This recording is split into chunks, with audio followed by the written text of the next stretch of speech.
What's going on, everybody? Welcome to the latest episode of the Get Involved Comedy Podcast. My name is Adam D. Parsons. Hello. Mike Keegan is not here with us, unfortunately, this week. He is in the Laughing Devil competition, so he's going to be he's important tonight. So I have two guests with me here this evening. We have the terrific Justin Watts, Hey. the hilarious Pat Holbert. Thanks for coming, guys. Yeah, Appreciate being absolutely. here. Very happy to be here. Yeah, we're at Revolution Comedy Night here. We're at our wonderful recording studio, or the stage. That's really it. So before the show, we got on with you guys right now. We were talking about True Detective this season. How I'm a big fan. You guys are obviously fans also, but this season is not living up to how it was last year. How It's not even it close. was great last year. Yeah, It's not even half. people are very upset with this season. A lot of strong opinions about why they're going to stop watching. Right. You know what I love? Strong opinions about a TV show. Yeah. Like, listen, man, it's just not as good as last season. They should be ashamed of themselves. Yeah. I hope your baby dies. You know, the internet. Well, you've got to have a strong opinion about TV right now because there's nothing else going on in our the country world, to yeah. get concerned about. Sure. Honestly. Yeah. Nothing big out there going on. Not a thing. Not a thing. Just to show it took over the True Blood time spot. That's what's important now. But last season I think everybody got hooked on it. Everyone was talking about it. This season I don't even see as much people talking about it. No, yeah, left and right. I think people are embarrassed up for it. I think they really want. I think a lot of people, because I haven't talked to anybody. This is actually my first time really talking about it. I think a lot of people are really so upset that it's not anywhere near as good that they don't even want to talk to anybody else about it. They just kind of hope it gets better in the end, but it probably won't. Right. Let's be real. I don't know. It's It's going somewhere though. There's something big is It's going to happen. building. It's And- building. And these last two episodes, we've gotten a big, huge ending out of it. At least we had the huge shootout. You guys haven't seen this week's episode. Yeah, yet, but which is- the shootout was literally probably the best thing that's happened in the season so far. I think. Even the big reveal at the end of I think episode 2, the big twist, when Colin Farrell goes into the house to investigate. Yeah. It's like I kind of saw what really happened coming. Yeah. I didn't know exactly I don't want to ruin it if you haven't seen it. This is Right. the problem with shit. Did you guys read that BuzzFeed article that kind of spelled out who each character is and what the writer didn't I really feel try like I to. could use that. It's great. Yeah, really, it's like a yeah. nice primer. Is that called a primer? Primer, yeah. Primer? We'll go primer. Primer. That The useful. writer writes a point about that I didn't catch because there's so many visuals you got to much pick going up on.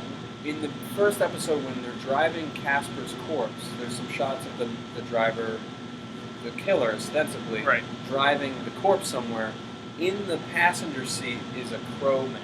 I saw that. I didn't. Yeah. Well, I saw it too, I guess, but I didn't You just connect don't it register with it. the It's shooter a week from later. episode You two. get over the Right. You're right. Good point. So, Yeah. who knows what's going on?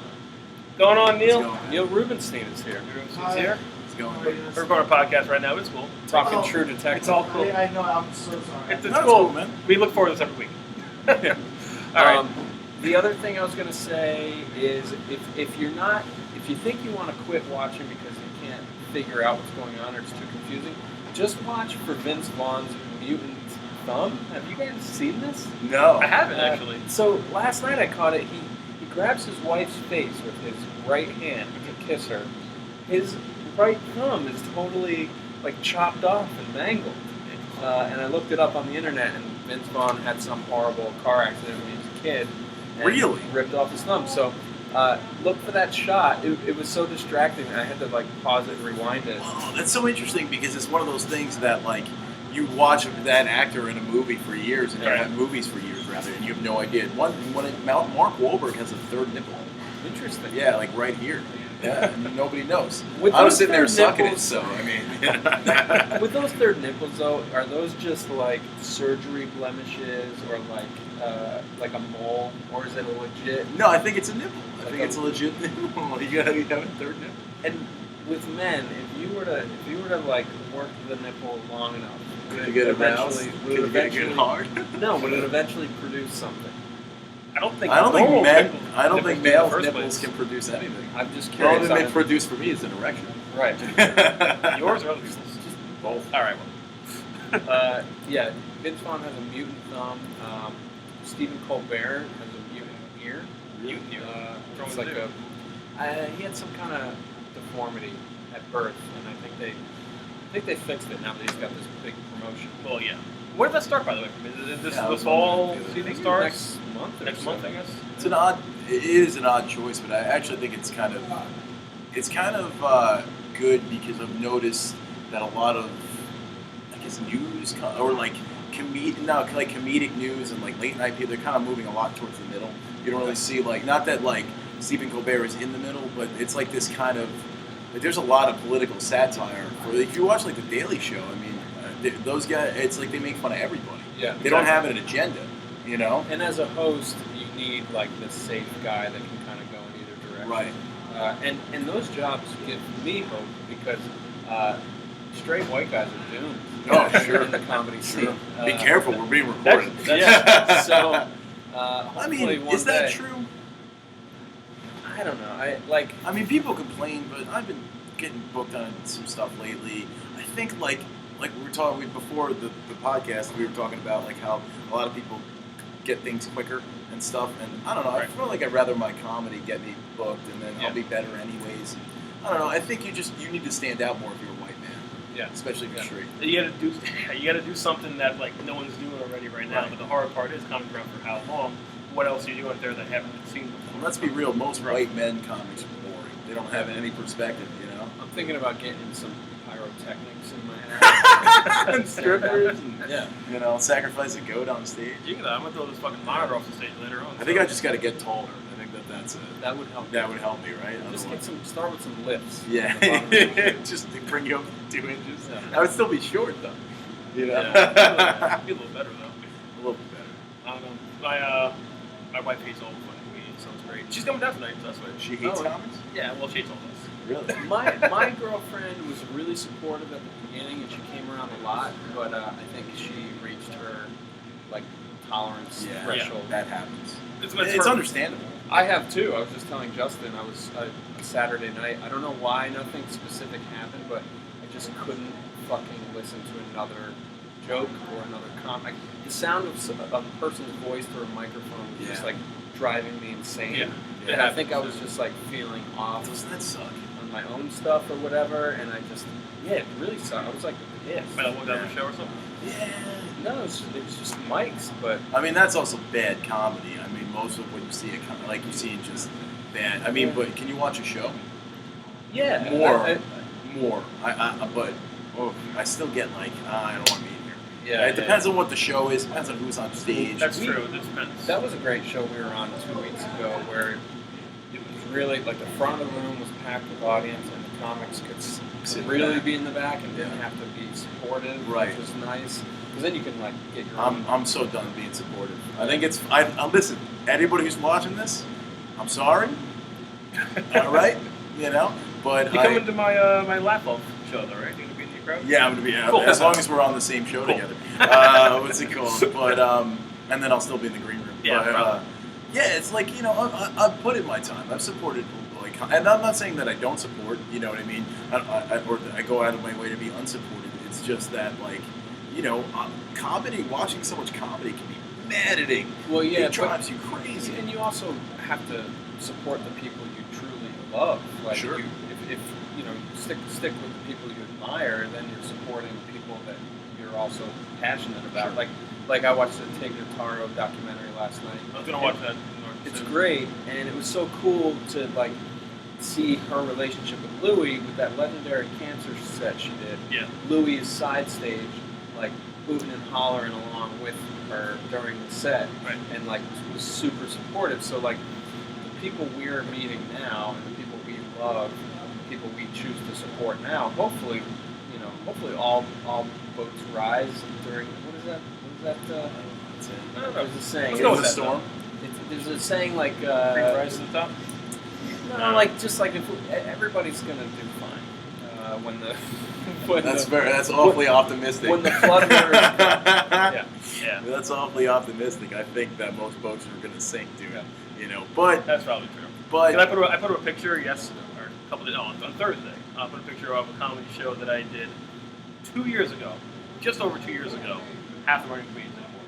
Yeah, that's just 2 years ago. I think I actually got into a pseudo debate with a few comics like a week and a half ago about whether or not it's okay to look at other comics and see why they're not progressing or what's holding them back. And they're like, no, just worry about yourself. Don't be like that. I'm like, you don't understand. I'm not doing it from a place of judgment. I'm doing it from a place of like, okay, so I got to make sure I'm not doing that. What should I avoid? Right. Yeah. And I think that's as important as looking at somebody that's killing it in all aspects and going, oh, well, that's why that person is successful. Why Dane Cope was successful is because he really figured out how to market himself. Right. You know what I mean? He got people that never watched comedy to watch comedy. What do you think holds people back the most at this stage of the game? This stage, I would say delusion. I mean, I guess at every stage.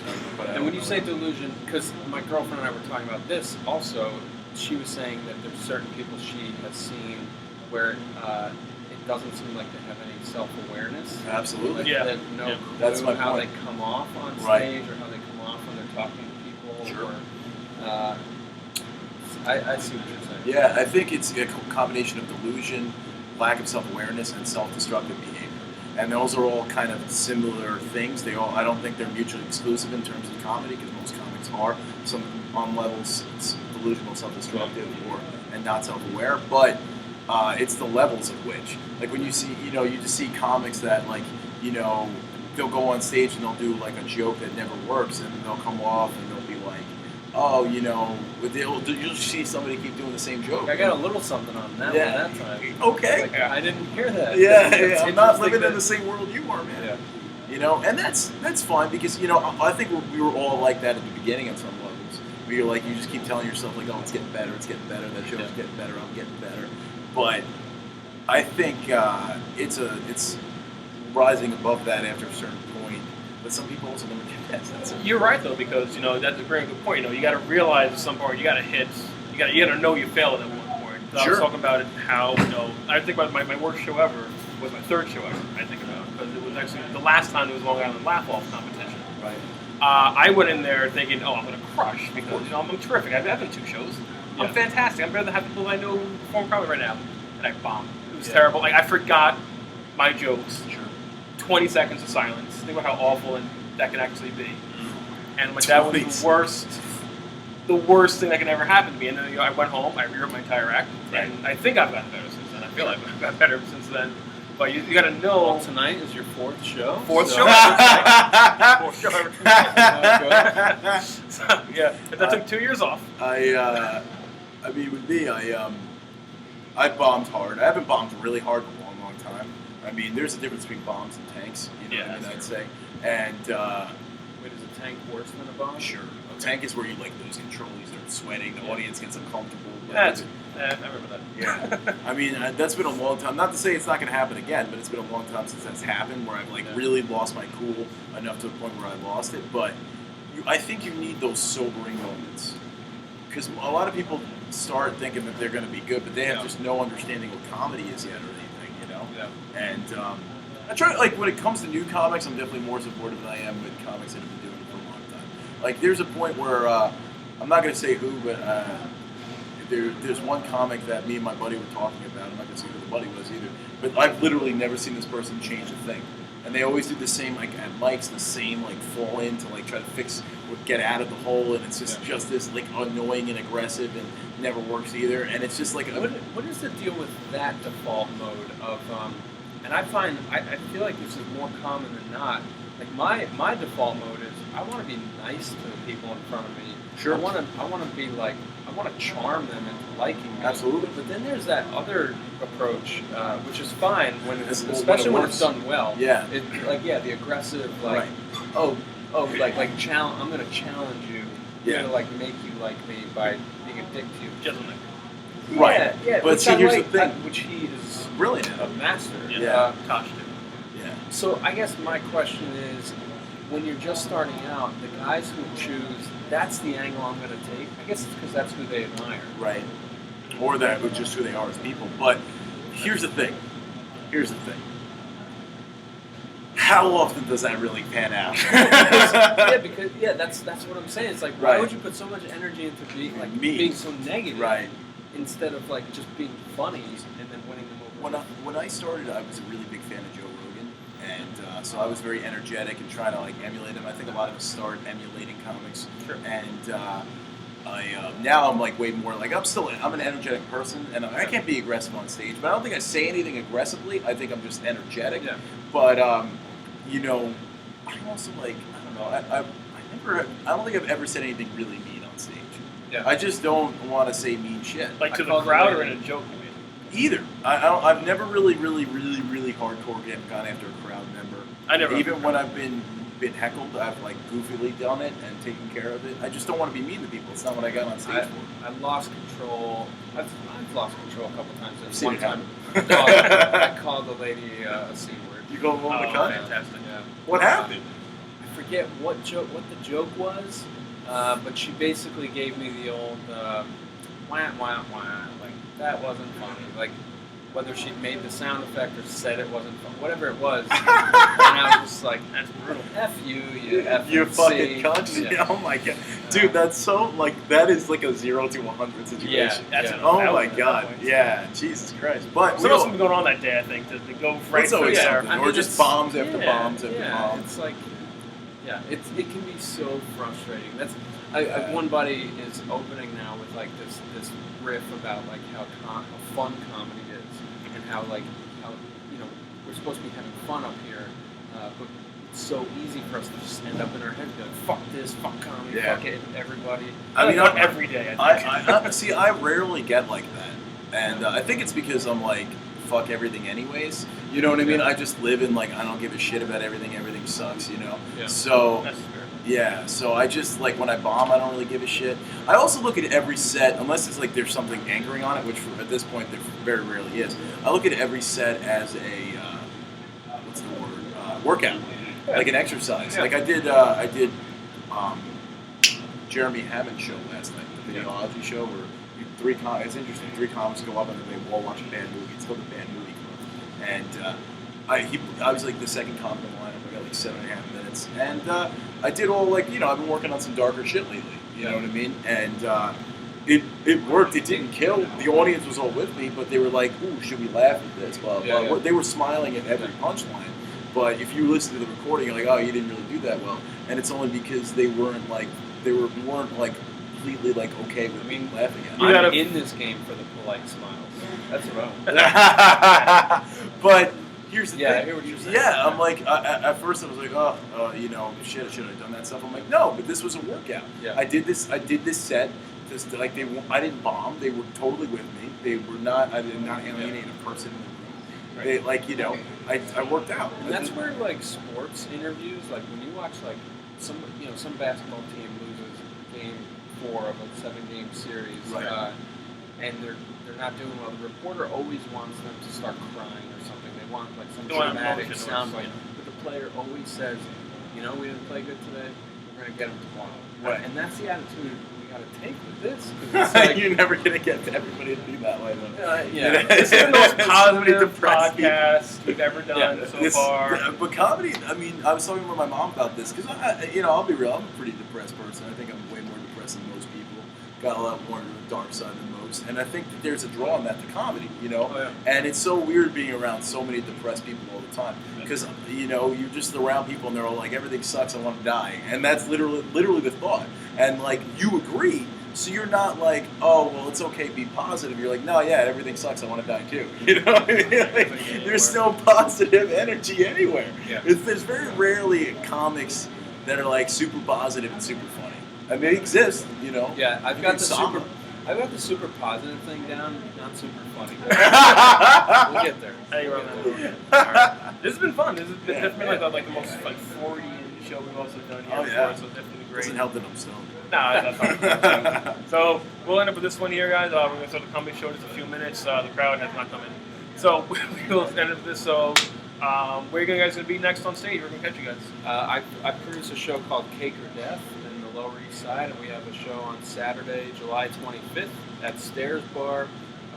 Some great headliners that are escaping my brain right now. Yeah, this Saturday in the Lower East Side. Very nice, very nice. You can see me at open mics. No, I'm just kidding. I'm going on a cruise for a week, so I'm going to be... see him on the Lido deck. Yeah, you can see me, baby. You'll see. I'll throw it out on Twitter at @just_Watts or Facebook me. I don't give a shit. Yeah. That's the spirit. Oh, God. You can see me here tonight. You'll be here tonight, so tomorrow. Thanks, Adam. Yeah. No problem, guys. Thanks for coming down. Appreciate it. Let's get the show going here. Cool. All right, take care.